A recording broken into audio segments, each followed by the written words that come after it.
Dalam modern economy theory, sangat berbeda penggunaannya dengan pemahaman ekonomi yang saat ini difahami dan dijalankan dalam perekonomian kenegaraan yang banyak berlaku di beberapa negara. Misalnya, sebuah negara yang miskin sumber daya alamnya, seperti negara Swiss, maka mereka memerlukan deposit metal berharga sebagai cadangan devisa mereka. Dan apa saja itu cadangan devisanya? Apa aja country reserve-nya? Yaitu dolar, surat berharga, juga logam mulia seperti emas. Surat berharga, logam mulia, dan cadangan devisa atau foreign exchange reserve-nya itu adalah kunci kekuatan ekonomi sebuah negara. Kalau di negara kaya deposit SDA-nya atau sumber daya alamnya seperti Rusia, Amerika, maka berbeda cara pengelolaan ekonominya. Mereka, negara-negara yang memiliki SDA tadi, sumber daya alam, bisa jadi money creator berbasis aset mereka, berbasis cadangan minyak bumi mereka, cadangan gas mereka, semua bisa diterbitkan surat berharga dalam tanda petik. Sama seperti kita, Indonesia. Kita kalau Kementerian ESDM-nya kreatif, ya buatlah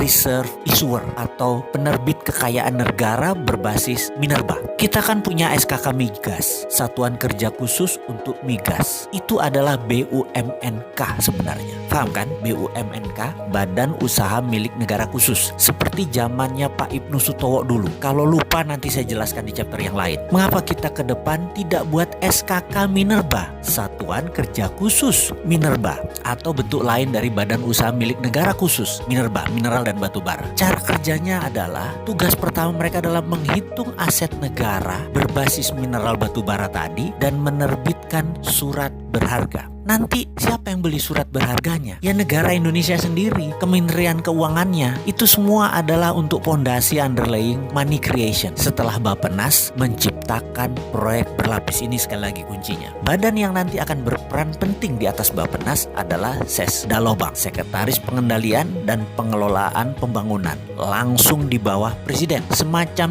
inspektur jenderalnya Presiden zaman Repelita dulu. Tujuannya apa itu semua? Sekali lagi, kita kan ingin bebas dari berhutang ala didikan IMF, betul kan? Maka ubah cara berpikir ekonominya, pakai modern economy theory, yaitu negara yang mempunyai sumber daya alam berbeda cara bekerjanya dengan mereka yang tidak punya sumber daya alam. Kita kok sekarang mikirnya bertindaknya seperti negara miskin, cari hutangan. Itu kuno. Kita kufur nikmat kalau kayak begitu. Sumber daya alam yang kita pakai dan bukan dieksploitisir ya, bukan digali, dijual, diproduksi, bukan. Asetnya itu didiamkan. Gunakan nanti buat anak cucu kita. Sekarang hanya dipakai untuk underlying money creator. Manfaatkan derivatnya, yaitu penggunaan uangnya menjaminkan deposit SDA tadi. Kalau sekarang kita mau punya devisa cepat selain SDA, yaitu dolar misalnya, undang semua negara di dunia ini yang tidak punya sumber daya alam yang besar seperti India, Cina, negara-negara Melanesia. Ada lebih kali 100 negara di dunia ini yang tidak punya sumber daya alam seperti Indonesia. Kita terbitkan surat berharga berbasis mineral Indonesia tadi.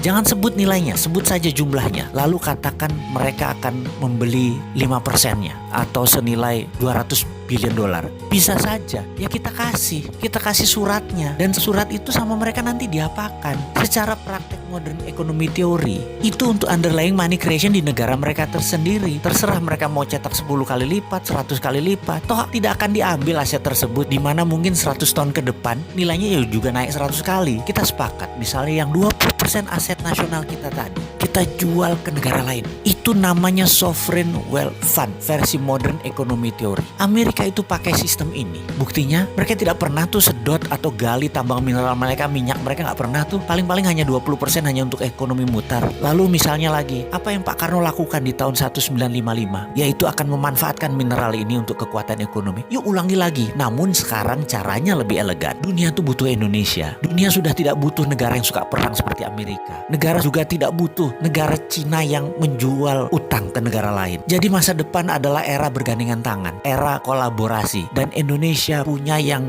dibutuhkan untuk bergandengan tangan. Indonesia punya mineral berharga.